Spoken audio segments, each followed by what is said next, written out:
This week on Word from Jerusalem.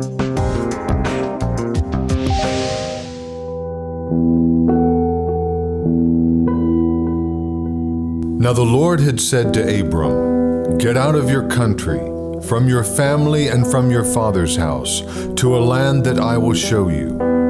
I will make you a great nation. I will bless you and make your name great, and you shall be a blessing. I will bless those who bless you, and I will curse him who curses you. And in you all the families of the earth shall be blessed."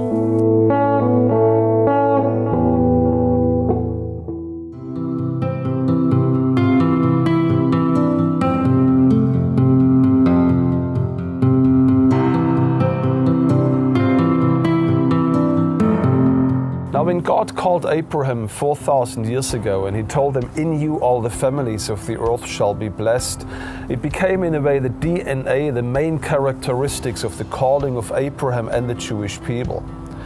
Now when Abraham came here to the land of Israel, God called him one day and he says, "Abraham, I want you to take your only begotten son, your beloved son, and I want you to take him here to the mountains of Moriah, which is right here in Jerusalem. And God says, I want you to bring him as a burnt sacrifice to me." Of course, we know the story as Abraham arrived here in the city of Jerusalem and he was going up to Mount Moriah with his son. God intervened and he of course didn't bring his son as a sacrifice, but it became a foreshadow of one of the most difficult roles the ancestors of Abraham had to fulfill in their lifetime. They had to fulfill a priestly calling, which probably is one of the most misunderstood callings which are resting on the people of Israel until today. And let us have a look at this unique part of the priestly calling of the Jewish people.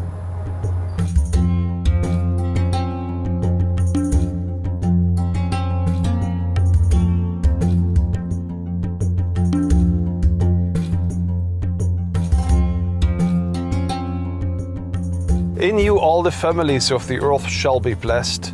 There is a unique calling upon the Jewish people to be a blessing for the whole world. And there are many ways how this blessing was being carried out by the Jewish people, but there was one particular calling upon them, a priestly calling, which would change the world forever. In Exodus chapter 19, verse 6, as Israel is gathered on Mount Sinai in the Sinai desert, God tells them, "You are called to be a priestly kingdom," or a kingdom of priests. And this priestly calling was one of the most difficult callings which was resting upon the nation of Israel. Today we will speak about it here at the southern part of the state of Israel. What you see behind me is the desert tabernacle here in Timnah, a replica of the original tabernacle as it is described in the Bible. And here we will have a look at the priestly calling on the Jewish people.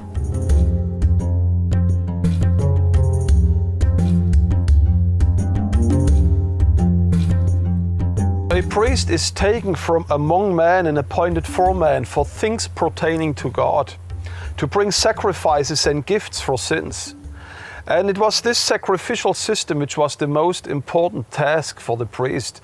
Twice a day he would come here to the tabernacle and bring a sacrifice in the morning and in the afternoon.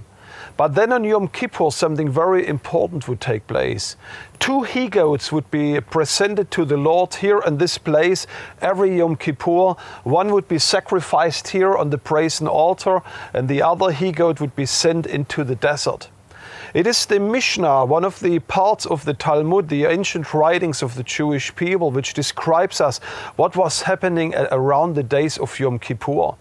4 days before Yom Kippur was taking place, the priest would bring those 2 he-goats into the tabernacle.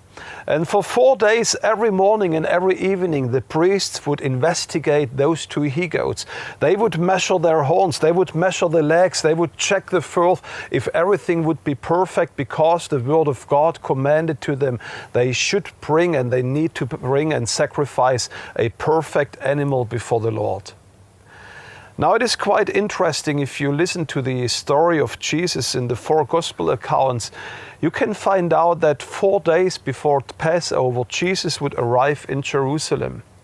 And in those 4 days he would go on the temple, and there at the temple the Bible tells us that the priests would investigate him. They would come to Jesus and they would ask him, Jesus, tell us, what is the most important commandment? They would challenge him and ask him, he says, tell us, do we need to pay tax to Caesar? They would challenge him and ask him, in which authority are you doing this? They would challenge him about the resurrection of the dead and many more things. And every day they would come back to the high priest and tell him, we couldn't find anything wrong with this man. And then something else took place on Yom Kippur. On the very evening before the sacrifice was being brought, the eve of Yom Kippur, the high priest himself with torches would come together with the whole assembly of elders, and for a last time they would investigate. This time the high priest personally, he would investigate those animals. And the day before Jesus died, the high priest would summon Jesus before the Sanhedrin, and the high priest himself, he would investigate Jesus, and he would even bring false witnesses, but the Bible tells us they couldn't find one testimony against Jesus. And then Jesus was crucified and he was killed just because he said that he is the Son of God, indicating that he would be the Messiah of Israel.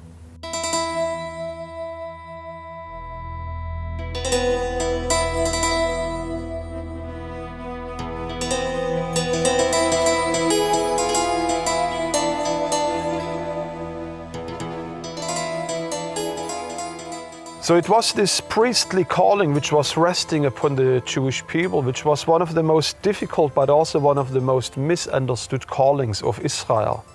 God needed a priestly nation in order to bring this sacrifice which would reconcile humanity with God. And it was the Jewish people who had to fulfill this very difficult task. It was misunderstood for many centuries. Church fathers even called the Jewish people Christ killers, and because of that, millions of Jews have been killed throughout the centuries. One of the most difficult passages in the entire New Testament in that regard can be found in Acts chapter 3, verse 14. It is the story where Peter is in the temple in Jerusalem.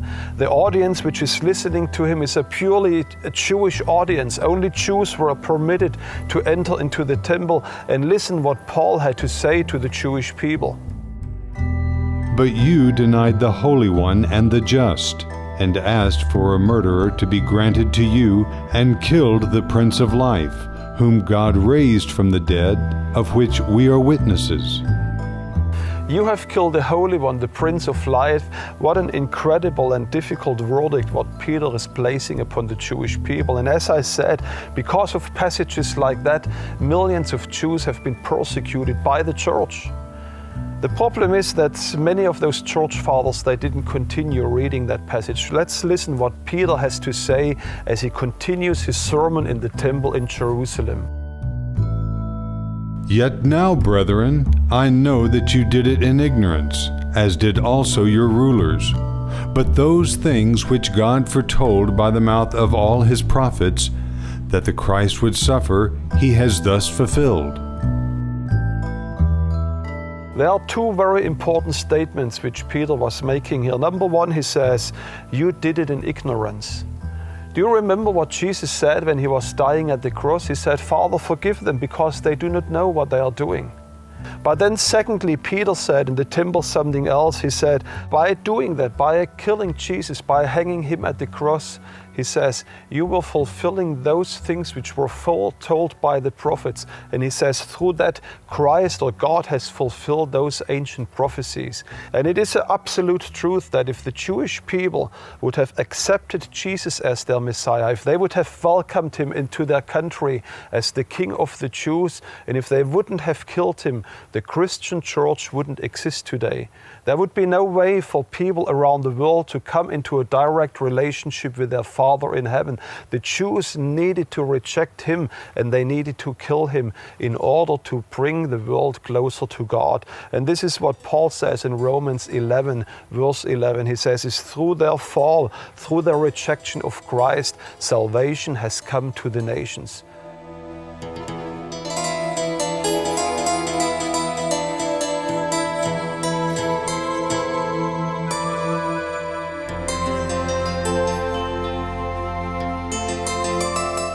One of the most beautiful pictures and allusions to a suffering Messiah would be the person of Joseph.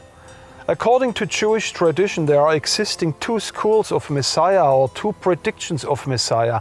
One Messiah would be Mashiach ben David, the Messiah, the son of David, who would one day rule over the nation of Israel and establish the kingdom of God over his people. But the other Messiah type would be Joseph, Moshiach or Mashiach ben Yosef. And he would depict the suffering Messiah. According to the Talmud, this Messiah even would have to die. And it is quite interesting if you look at the person of Joseph. He was betrayed and sold and almost killed by his own brothers. He ended up eventually in Egypt. And there in Egypt, after a period of difficulties, he would eventually be promoted even to become the second most powerful man in the kingdom of Egypt. Joseph in his person would become the redeemer of the whole world. A great famine went through the whole world, and it was Joseph who was feeding the nations. And eventually, at the very end, even his brothers would come to him, and he would even serve as the redeemer and the sustainer of the 11 brothers of Joseph. And it is in this context where the Bible gives us one of the most beautiful passages, which serves like a foreshadow of the role of the suffering Messiah in the person of Jesus.